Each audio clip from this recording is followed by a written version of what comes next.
Praise the lord.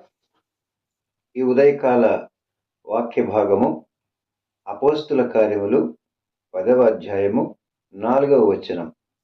నీ ప్రార్థనలను నీ ధర్మకార్యములను దేవుని సన్నిధికి జ్ఞాపకార్థముగా చేరినవి.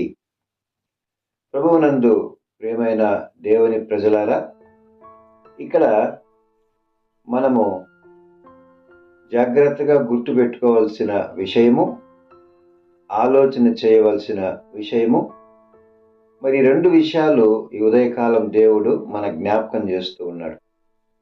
ఏమిటది అనంటే, కొర్నేలితో పరలోకము నుండి దిగి వచ్చిన దేవుని యొక్క దూత ఈ రీతిగా మాట్లాడుతూ ఉంది. కొర్నేలి, నీ ప్రార్థనలను నీ ధర్మకార్యములను దేవుని సన్నిధికి జ్ఞాపకార్థముగా చేరినవి. ప్రియమైనటువంటి దేవుని ప్రజలారా, దేవుడు ఎల్లప్పుడూ మన ప్రార్థనలను మన మంచి పనులను జ్ఞాపకం చేసుకుంటూ ఉంటాడు. ఏంటివి అనంటే, పేదలకు, దిక్కులేని వారికి, వ్యాధిగ్రస్తులకు, విధవరాండ్లకు మనం చేసే మంచి పనులు. చాలామందికి ఒక ఆలోచన ఉంది, మనము ఈ ధర్మకార్యాలన్నీ చేస్తే మనకు పరలోక భాగ్యము కలుగుతుంది, మనం దేవుని సన్నిధిలో ఉంటాము అనేటువంటి ఒక ఆలోచన ఉంటుంది. కానీ మన మంచి కార్యములను బట్టి కానీ మన ప్రార్థనల వలన కానీ మనం శుద్ధీకరించబడలేము, లేక రక్షించబడలేము. కానీ వాటి చొప్పున మనకు ప్రతిఫలము ఈ భూమి మీద దొరుకుతుంది. వాటి యొక్క ప్రతిఫలాన్ని మనం అనుభవిస్తాం.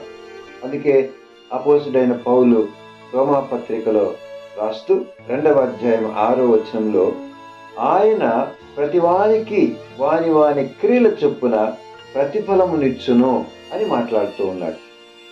అదే 5వ వచనంలో మనం చూస్తే, నీ కాఠిన్యమును మారు మనస్సు పొందని నీ హృదయమును అనుసరించి నీవు చేసే పనులు క్రీస్తు న్యాయ దినం బయలుపరచబడినప్పుడు నీకు నీవే ఉగ్రతను సమకూర్చుకొనుచున్నావు అని మాట్లాడుతూ ఉన్నాడు. చాలామంది మరి మంచి పనులు చేస్తున్నామా, చెడ్డ పనులు చేస్తున్నామా అనేటువంటి విచక్షణను మనం కలిగి ఈ భూమి మీద బ్రతకాలి అని ఈ వచనం మనకు తెలియజేస్తుంది. చాలామంది ఇక్కడ పౌలు అంటున్నాడండి, నీ కాఠిన్యమును అనగా కఠినస్తులుగా మారిపోతూ ఉన్నారు. ఏ పని చేయకూడదో ఆ కుటుంబానికి, స్నేహితుల మధ్య, బంధువుల మధ్య, కుటుంబంలో హృదయ కాఠిన్యాన్ని బట్టి అనేకమైనటువంటి చెడ్డ పనులు చేస్తూ ఉన్నాం. అదే సమయంలో మార్పు పొందని నీ హృదయమును అనుసరించి నీవు చేసే పనులు అని పౌలు మాట్లాడుతున్నాడు. ఇప్పటికీ కూడా చాలామంది మార్పు పొందని హృదయాన్ని కలిగి జీవిస్తూ ఉంటున్నారు. యేసయ్య మనకెప్పుడో చెప్పాడు, ఇదిగో నీ క్రియల వలన నీకు ప్రతిఫలం దొరుకుతుంది అని. కానీ ఏం పనులు చేస్తున్నాం, ఎలాంటి క్రియలు కలిగి జీవిస్తూ ఉన్నాం అని ఉదయకాలము మనల్ని మనం ఒకసారి పరీక్ష చేసుకోవాలని దేవుడు జ్ఞాపకం చేస్తూ ఉంటున్నాడు. ఎందుకు అనంటే, నీవు మంచి హృదయం కలిగి, ఇక్కడ కాఠిన్యమును మార్పు పొందని నీ హృదయమును అంటున్నాడు.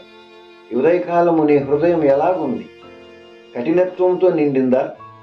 మార్పు పొందనటువంటి హృదయముగా ఉన్నదా? దానిని బట్టి నీ క్రియలు చేస్తూ ఉన్నావా? అవి కూడా నీ దేవుడు జ్ఞాపకం చేసుకుంటాడు అని నిన్ను హెచ్చరిస్తూ ఉంటున్నాడు. మరి మృదువైనటువంటి హృదయంతో, మార్పు పొందిన హృదయంతో మంచి పనులు, ఈ కొర్నేలి చేసిన రీతిగా మంచి పనులు, ధర్మకార్యములు చేస్తూ ఉన్నావా? వాటిని కూడా ఉదయకాలంలో నీ దేవుడైన యేసయ్య జ్ఞాపకం చేసుకుంటూ ఉన్నాడు అని మనం గుర్తుంచుకోవాలని నిన్ను నన్ను మనలందరినీ దేవుడు హెచ్చరిస్తూ ఉంటున్నాడు. కొరింథీయులకు రాసిన 2వ పత్రిక 5:10లో మనం చూస్తే, మీరు దేని గూర్చి అయినను ఎవరిని క్షమించుచున్నారో నేనును వానిని క్షమించుచున్నాను అని మాట్లాడుతున్నాడు. ధర్మకార్యాలు, క్రియలు ఎలాగున్నాయి? నీవెవరినైనా క్షమిస్తూ ఉన్నావా? దేవుడు నిన్ను క్షమిస్తాడు. నువ్వెవరినైనా దూషిస్తూ ఉన్నావా? దేవుడు కూడా నీకు దానికి తగిన ప్రతిఫలాన్ని ఇస్తాను అని తెలియజేస్తూ ఉంటున్నాడు. ఇంకా మనకు బాగా అర్థం కావాలి అంటే మత్తయి సువార్త 25:34 మనం చూస్తే అక్కడ యేసయ్య ఉన్నతమైన సింహాసనం మీద కూర్చొని ఉండగా అప్పుడు అక్కడ ప్రజలందరూ చేర్చబడ్డారండి. గొర్రెలు గాను మేకలు గాను వారు విభాగించబడ్డారు. 34వ వచనంలో అప్పుడు రాజు కుడివైపున ఉన్న వారిని చూస్తూ ఉంటున్నాడు. వారిని దీవించబడిన వారలారా అని మాట్లాడుతూ ఉన్నాడు. ఆశీర్వదించబడిన వారలారా అని మాట్లాడుతున్నారు. ఎందుకు ఈ మాట అన్నాడు అనంటే అక్కడ వారు చేసినటువంటి ధర్మకార్యాలను గురించి ఆయన మాట్లాడుతూ ఉన్నాడు. నేను రోగినై ఉంటిని, నన్ను చూడటానికి వస్తురి. నేను చెరసాలలో ఉంటిని, నన్ను పరామర్శించడానికి వస్తురి. ఈ రీతిగా అక్కడ మనం చూస్తే వారు చేసిన మంచి పనులను దేవుడు అక్కడ జ్ఞాపకం చేసుకుంటూ ఉంటున్నాడు. మత్తయి 25:41లోకి వస్తే అక్కడ ఎడమ వైపున ఉన్న వారిని చూచి శపించబడిన వారలారా అంటున్నాడు. ఏంటి వీరిద్దరికీ పోలిక, వ్యత్యాసము అనంటే కుడివైపున ఉన్నవారు మంచి హృదయముతో మంచి పనులు అనగా ధర్మకార్యములు చేసి దేవుని యొక్క మెప్పును పొందుతూ ఉన్నారు.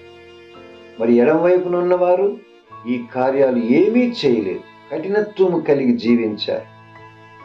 అందుకే వారిని శపించబడిన వారులారా అని మాట్లాడుతూ ఉన్నారు.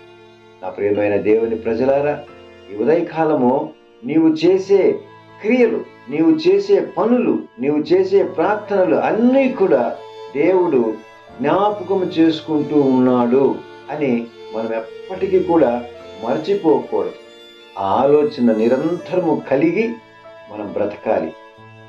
అటువంటి మహా జ్ఞానము యేసయ్య మనకు నిరంతరము అనుగ్రహించి నిన్ను, నీ ఆలోచనలను, నీ క్రియలను, నీ ప్రార్థనలను దేవుడు దీవించి ఆశీర్వదించునుగాక.